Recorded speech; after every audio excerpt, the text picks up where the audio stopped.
এখানে কি বলছে, লগ বেজ হচ্ছে √3 আর ভ্যারিয়েবল 81। আচ্ছা, তাহলে আমাদের কি করতে হবে, ভ্যারিয়েবলটাকে আমাদের বেজের মতো করে নিয়ে আসলে কি আমাদের পুরো মানটার মান হবে 1। তাহলে 81কে আমরা কি লিখতে পারি, 81কে এখানে আমাদের √3 আর 81কে আমরা লিখতে পারি কি 3-র উপরে যদি আমরা পাওয়ার দিই 4 তাহলে কত হয়, 3-র উপরে পাওয়ার 4 মানে কি 81। এখন আমাদের এখানে একটা চলে আসছে পাওয়ার, মিডলে আমাদের ভ্যারিয়েবল আর নিচে আছে আমাদের বেজ। বেজ আর ভ্যারিয়েবল কিন্তু 3 চলে আসছে, কিন্তু জাস্ট একটা রুট, এখন আমাদের ভ্যারিয়েবলে একটা রুট নিয়ে আসতে হবে। এখন যদি আমরা একটা রুট নিয়ে আসতে চাই, তাহলে একটা রুট যদি আমরা নিয়ে আসি তাহলে কি আমাদের 81-এর যে মানটা, এখানে যে 81 আছে ভ্যারিয়েবলে, এই 81-এ কি একটা পরিবর্তন চলে আসবে। তাহলে এখন আমাদের যেটা করতে হবে যে একটা রুটও আমরা নিয়ে আসবো, আবার রুটটাকে সাথে সাথে কি ভ্যানিশ করে দিব, স্কয়ার দিয়ে ভ্যানিশ করে দিব। তাহলে কি আমাদের 81-এর যে মানটা, এটা কোনো পরিবর্তন আসবে, আসবে না। তাহলে এই জিনিসটা খেয়াল রাখতে হবে যাতে আমাদের যে ভ্যারিয়েবলের যে মানটা, এই মানে যাতে কোনো পরিবর্তন না আসে। নিচে আমাদের বেজ হচ্ছে √3 আর এখানে আমরা একটা কি রুট নিয়ে আসলাম √3। এখন এই রুটটাকে আবার ভ্যানিশ করে দেওয়ার জন্য কি একটা স্কয়ার অ্যাড করে দিলাম, তাহলে রুট আর স্কয়ার কি থাকলো না। তাহলে এখন 3 রুট স্কয়ার, আর তার উপরে আমাদের আগে পাওয়ার কত ছিল 4, আগের পাওয়ারটা কত ছিল 4, এখন এই 4 আর এই যে স্কয়ার, এই পাওয়ারে পাওয়ারে কি হবে, গুণ হয়ে যাবে। পাওয়ারে পাওয়ারে কি হবে, গুণ হবে 4 × 2। তাহলে 4 × 2 কত হয় 8, 4 × 2, এখন আমাদের পাওয়ার কত হইল 8। তাহলে √3 তার উপরে পাওয়ার কত আছে 8।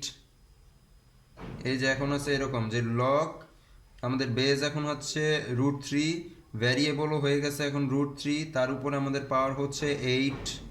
এখন আমরা কি পাওয়ারও পেলাম, ভেরিয়েবল বেজ, আমাদের ভেরিয়েবল আর বেজ কিন্তু এখন মিলে গেছে। ভেরিয়েবল বেজ মিলে গেলে কি হবে, এই পুরাটার মান কি 1 হয়ে যাবে। আর আমরা কি জানি, পাওয়ারটাকে আমরা কি সামনে নিয়ে যেতে পারি, তাহলে পাওয়ারটাকে নিয়ে আসলাম কোথায়, সামনে, 8 সামনে নিয়ে আসলাম, ইনটু লগ বেজ, বেজ আমাদের √3, ভেরিয়েবল আমাদের √3, তাহলে এই পুরাটার মান কত হবে 1।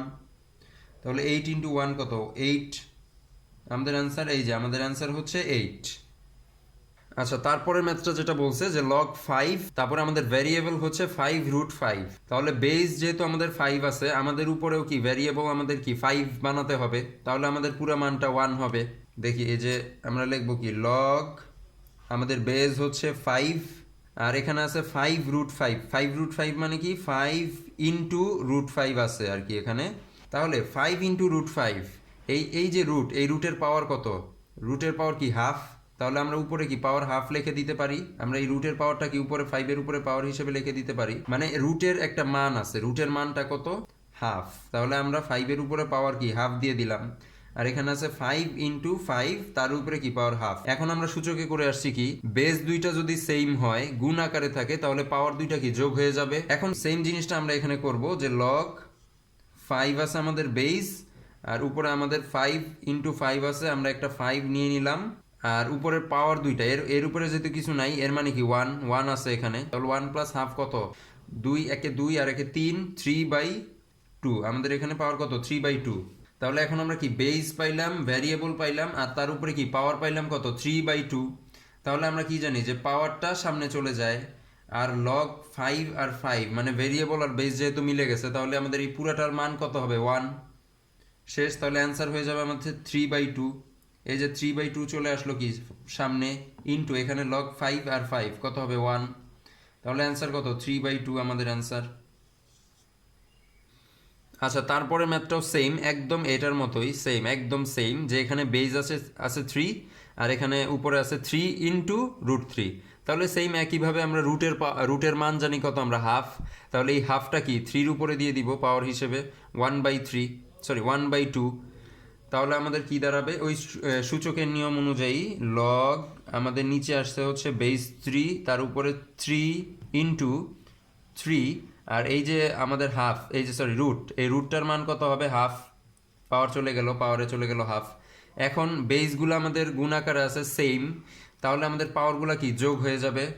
তাহলে পাওয়ার যোগ হয়ে গেলে লগ আমাদের বেস হচ্ছে 3 আর হাফ প্লাস 1 কত 3/2, আমরা এখানে এখানে আগে একটা 3 নিলাম, আর উপরে পাওয়ার কত হইতেছে হাফ প্লাস 1 3/2।